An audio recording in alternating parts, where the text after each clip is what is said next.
नमस्कार दोस्तों, आप सभी लोगों का स्वागत है आपके अपने यूट्यूब स्टडी विद मंतोष में।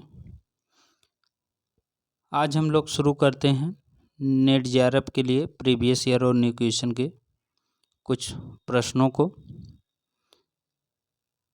आइए शुरू करते हैं, जो बहुत इम्पोर्टेंट क्वेश्चन है, जिसमें आज का पहला क्वेश्चन है, हार्टशोर्न के अनुसार भविष्य के लिए भौगोलिक विचार के दिशा निर्देश को किसने निर्धारित किया? प्रश्न फिर सुन लीजिए। हार्टशोर्न के अनुसार भविष्य के लिए भौगोलिक विचार के दिशा निर्देश को किसने निर्धारित किया? ऑप्शन है हंटिंगटन, ब्लास, सैंपुल, रिचथोफेन।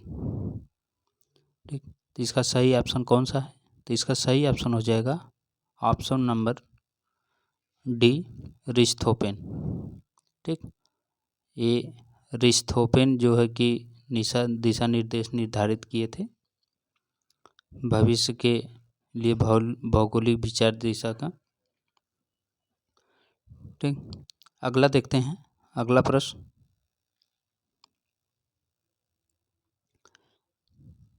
अगला है, चीन के कोयला क्षेत्र का मानचित्र कौन तैयार किया था? चीन के कोयला क्षेत्र का मानचित्र कौन तैयार किया था? ऑप्शन है रिचथोफेन, ब्लास, हंटिंगटन, कांट। तो इसमें सही ऑप्शन कौन सा है? तो इसमें सही ऑप्शन हो जाएगा चीन के कोयला क्षेत्र का मानचित्र रिचथोफेन ने तैयार किए थे। ठीक, रिचथोफेन तैयार किए थे। रिचथोफेन जो थे ये जर्मन के थे। ठीक, जर्मन के थे। इनका पूरा नाम था फर्डिनेंड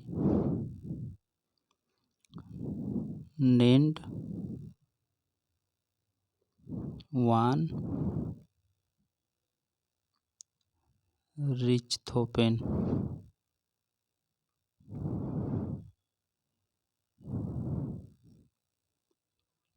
ठीक, इनका ये पूरा नाम था फर्डिनेंड वान रिचथोफेन।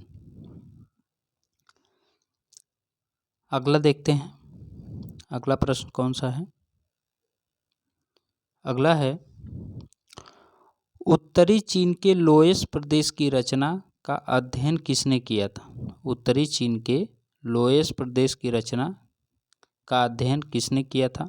ऑप्शन है रिचथोफेन, कांट, हंटिंगटन, हार्टशोर्न। तो इसका सही ऑप्शन है रिचथोफेन।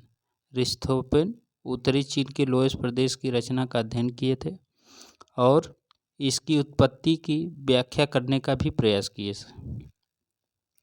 इसकी उत्पत्ति की व्याख्या करने का भी प्रयास किए थे रिचथोफेन। ठीक, रिचथोफेन जो है ये चीन के बारे में अच्छा वर्णन किए थे और बहुत सारी जानकारियाँ वहाँ से दिए थे। जो कोयला के वहाँ के क्षेत्र का मानचित्र तैयार किए थे, तो उसके जो लोएस वाला क्षेत्र है उसके बारे में भी अध्ययन किए थे। ठीक, आइए अगला देखते हैं। अगला प्रश्न है, निम्नलिखित में कौन एक ग्रीक भूगोल के विकास में योगदानकर्ताओं का सही क्रम है? तो इसमें योगदानकर्ताओं का कौन सा सही क्रम है? ऑप्शन है एनेक्जिमेंडर, हिपार्कस, हेरोडोटस, इराटोस्थनीज। ठीक, फिर है इराटोस्थनीज, हेरोडोटस, हिपार्कस, एनेक्जिमेंडर। फिर है एनेक्जिमेंडर, हेरोडोटस, इराटोस्थनीज, हिपार्कस। फिर है हिपार्कस, एनेक्जिमेंडर, हेरोडोटस, इराटोस्थनीज। तो इसका सही ऑप्शन कौन सा हो जाएगा?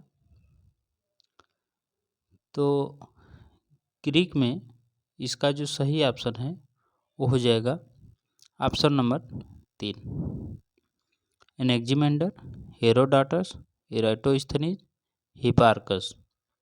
ठीक, अगर इसके बारे में बात करें तो इसके बारे में पूरी जानकारी ले लेते हैं। देखिए इसमें कौन कौन थे जो ग्रीक में। सबसे पहले थे होमर, ठीक, थेल्स, फिर एनेक्जिमेंडर,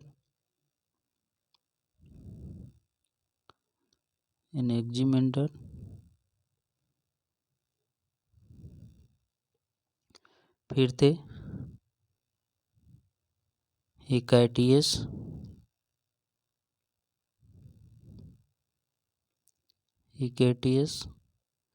फिर थे हेरोडाटस,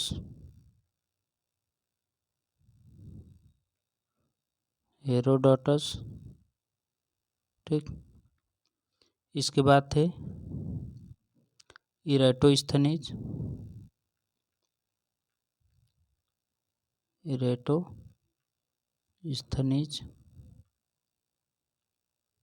उसके बाद थे हिपार्कस। ठीक, ये लोग थे यूनानी और ग्रीक के। ठीक, जिसमें होमर का जो समय था वो 12वीं शताब्दी से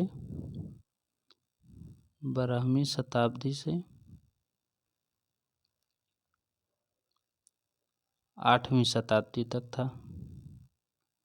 8वीं शताब्दी तक। ठीक, इनका जो काल समय था होमर का, ये 12वीं शताब्दी से 8वीं शताब्दी तक था। अगर थेल्स का बात करें तो थेल्स का जो था ये 7वीं शताब्दी ईसा पूर्व माना जाता है। 7वीं शताब्दी।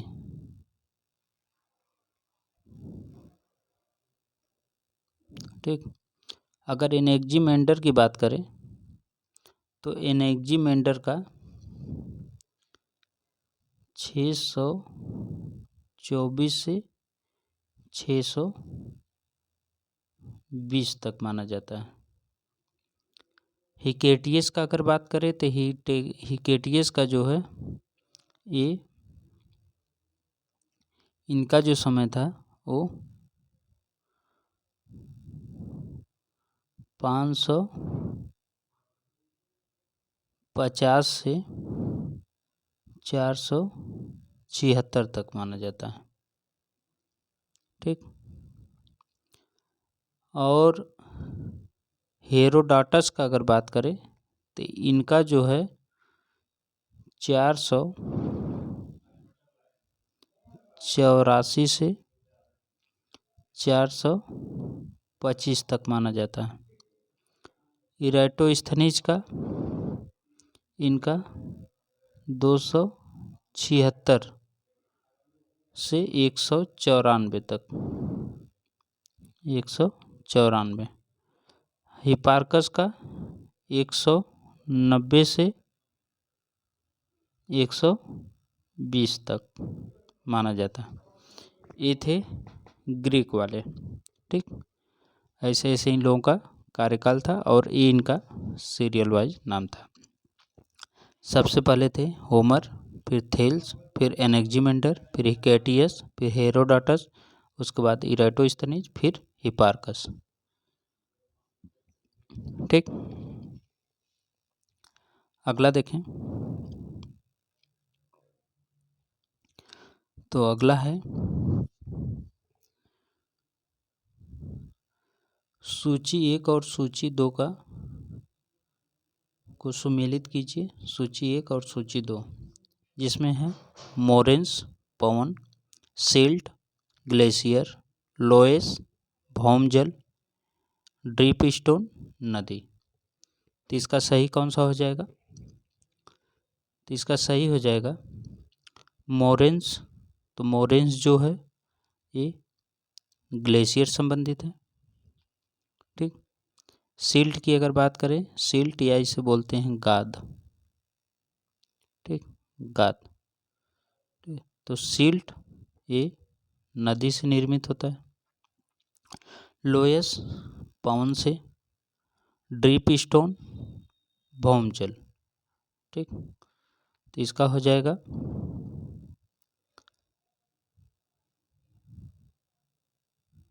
बी डी ए सी। ठीक, ये हो जाएगा इसका सही ऑप्शन बी डी ए सी। ठीक, मोरेन्स का ग्लेशियर, सिल्ट का नदी, लोयस का पवन, डीप स्टोन का भौमजल। ठीक, अगर इसमें देखें तो मोरेन्स को हिमोड भी बोलते हैं। मोरेन्स को हिमोड, इसे हिमोड भी कहते हैं। ठीक, और ये हिमानी निक्षेप से बनता है। किससे बनता है? हिमानी निक्षेप से बनता है, मोरेन्स या हिमोड। अगर गाद की बात करें तो गाद जो होता है ये अपक्षय और अपर्दन दोनों से बनता है। अपक्षय और अपर्दन दोनों से बनता है। अगर इसका जो है कि व्यास कितना होता है ये प्रश्न पूछता है सिल्ट का, तो इसका व्यास होता है 1/17 मिमी से 1/256 मिमी। ठीक, इसका व्यास होता है। ठीक, लोयस जो है ये पवनों द्वारा उड़ा कर ले जाकर बनाया जाता है। ठीक, और ये भी निक्षेप से बनता है।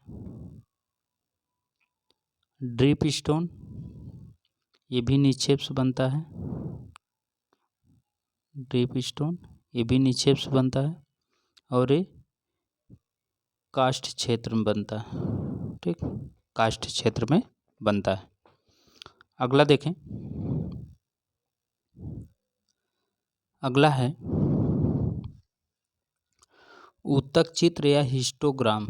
ऊतक चित्र या हिस्टोग्राम निम्नलिखित आंकड़ा यानी डेटा वितरण में से किससे संबंध है? ठीक, ऊतक चित्र निम्नलिखित आंकड़ा वितरण में से किससे संबंधित है? ऑप्शन है पृथक आवृत्ति वितरण से, सतत आवृत्ति वितरण से, लॉग नॉर्मल आवृत्ति वितरण से, अवर्गीकृत आंकड़ा से। तो इसका सही ऑप्शन कौन सा है?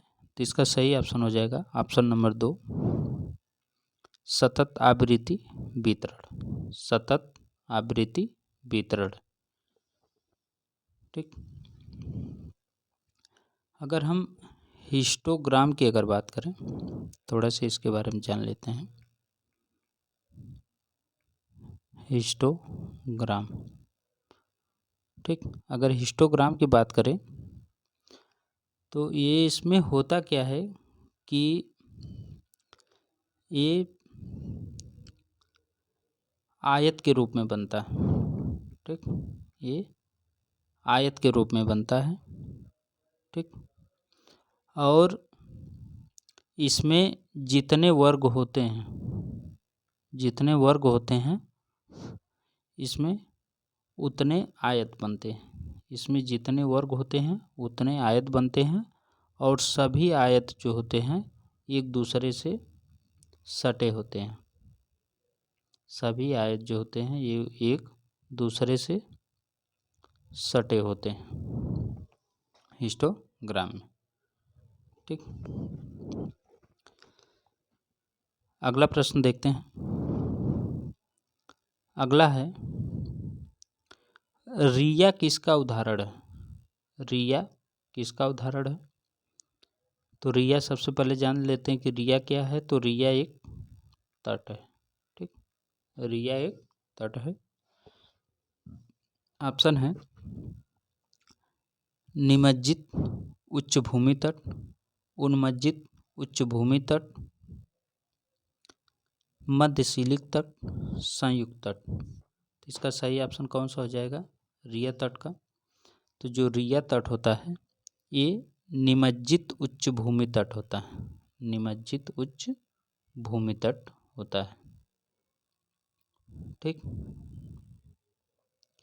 निमज्जित उच्च भूमि तट। ठीक, और ये क्या होता है? ये घाटियों के बीच में होता है। घाटियों के बीच में जो उच्च भूमि होती है उसी को रिया कहते हैं। घाटियों के बीच में। ठीक, घाटियों के बीच में ये होता है। ठीक, अगर बात करें निमज्जन की, निमज्जन,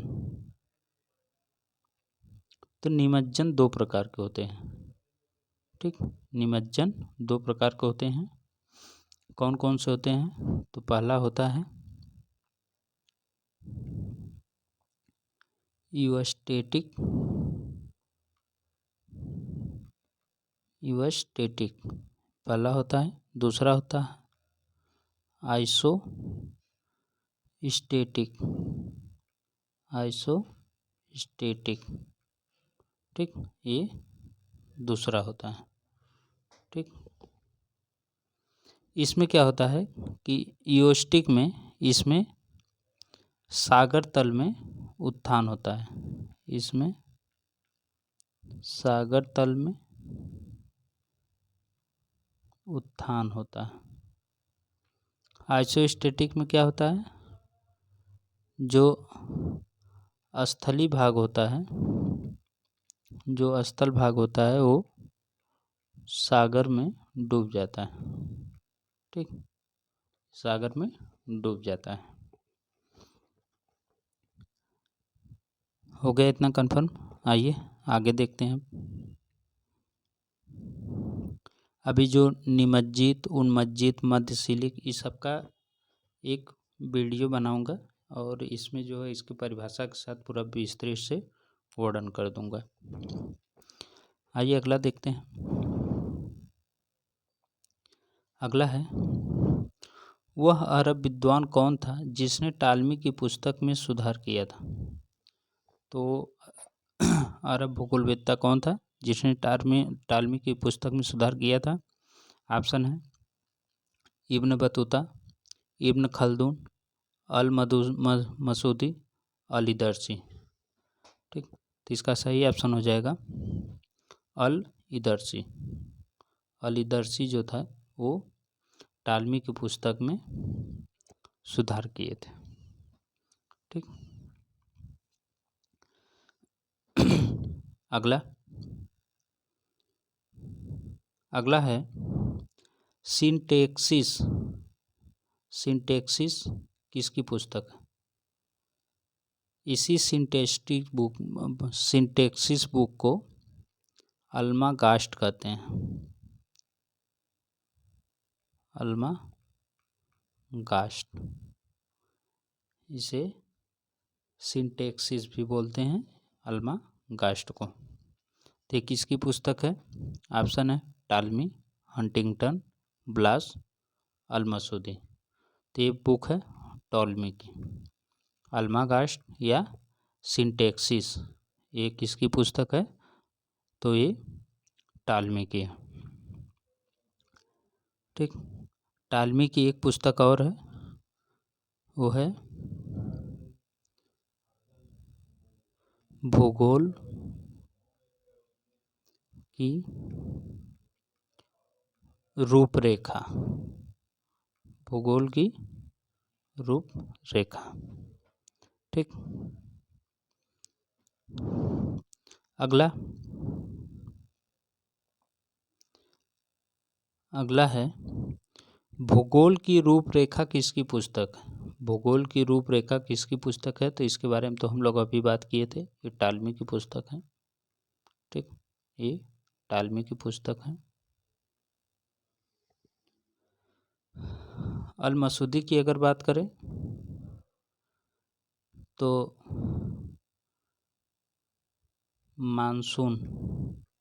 मानसून शब्द यही अल मसूदी दिए थे। ठीक, अगला है उसके लिए मनोरंजन जो विश्व भ्रमण की इच्छा रखता है, किसकी पुस्तक है। पुस्तक है उसके लिए मनोरंजन जो विश्व भ्रमण की इच्छा रखता है, किसकी पुस्तक है। ऑप्शन है अल मसूदी, अल इदरिसी, इब्न बतूता, टॉलमी। तो इसका सही ऑप्शन कौन सा है, तो इसका सही ऑप्शन हो जाएगा, ये पुस्तक है अल इदरिसी की। ठीक, अल इदरिसी की है और इसे अरब भाषा में बोलते हैं अल रुबारी।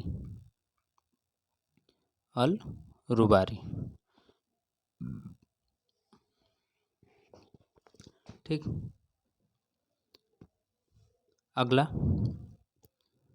प्रश्न देखते हैं। अगला है निम्नलिखित स्रोतों में से कौन सा कार्बन मुक्त करता है। निम्नलिखित स्रोतों में से कौन सा कार्बन मुक्त करता है। ऑप्शन है जीवाश्म ईंधनों का दहन, भूस्खलन, खुला खनन। ठीक, और इनमें से कोई नहीं। तो कौन कार्बन मुक्त करता है, तो इसका सही ऑप्शन हो जाएगा ऑप्शन नंबर 1, जीवाश्म ईंधनों का दहन।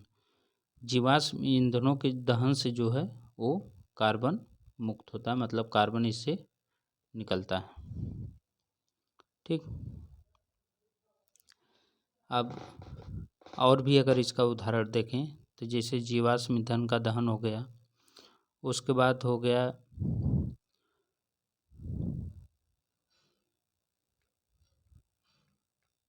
जीवों की मृत्यु। ठीक, ज्वालामुखी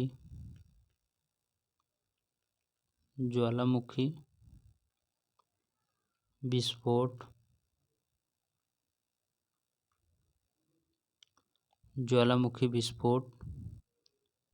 ठीक, ये सब जो है इस सब से कार्बन मुक्त होता है। अगला देखें, अगला है नीचे 2 कथन दिए गए हैं, सही कथन का उत्तर चुनें। ठीक, तो कथन कौन कौन से हैं पहले वो देखते हैं। पहला है सतत पुंज यानी मास की किसी तंत्र में ऊर्जा न तो उत्पन्न की जाती है न ही समाप्त होती है।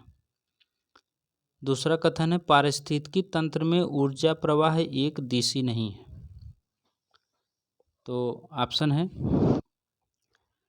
कथन 1 और 2 दोनों सही है, कथन 1 सही है, 1 और 2 दोनों सही नहीं है, कथन 1 सही है किंतु कथन 2 सही नहीं है, कथन 1 सही नहीं है किंतु कथन 2 सही है। तो इसका सही ऑप्शन कौन सा हो जाएगा, तो इसका सही ऑप्शन हो जाएगा ऑप्शन नंबर 3, ये सही है किंतु दूसरा कथन जो है वो सही नहीं है। सतत पुंज यानी मास की किसी तंत्र में ऊर्जा न तो उत्पन्न की जाती है न ही समाप्त होती है, ये तो सही है। पारिस्थितिकी तंत्र में ऊर्जा प्रवाह एक दिशी होता है और ये बोल रहा है नहीं होता है। ठीक, इसीलिए ऑप्शन गलत है। ठीक, चलिए अगला देशन देखते हैं। अगले प्रश्न को, अगला प्रश्न है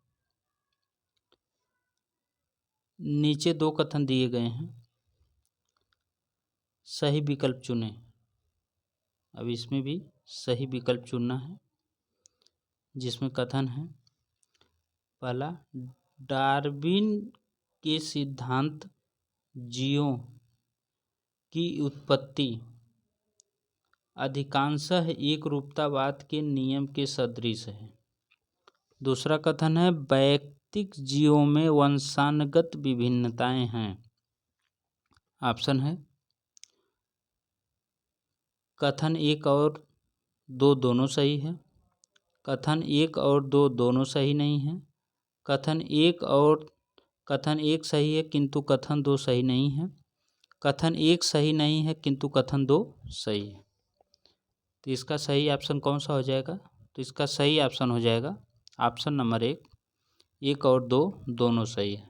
डार्विन का जो सिद्धांत था जीवों की उत्पत्ति, वो एक रूपतावाद के नियम के सदृश है और वैयक्तिक जीवों में वंशानुगत विभिन्नताएं होती हैं। ठीक, बात करें एक रूपतावाद की। एक रूपतावाद, तो एक रूपतावाद कौन दिया था? तो ये दिए थे जेम्स हट्टन। ठीक, और इसी में वो बोले थे जेम्स हट्टन, इसी पुस्तक में, न तो ये न आदि का पता है न अंत का भविष्य, न आदि का पता है न अंत का भविष्य, अंत का भविष्य। ठीक, अगला बस इतना ही है आज के लिए। ठीक, अगर अच्छा लगे तो लाइक शेयर सब्सक्राइब करना न भूलें। फिर मिलेंगे नेक्स्ट वीडियो में, तब तक के लिए नमस्कार।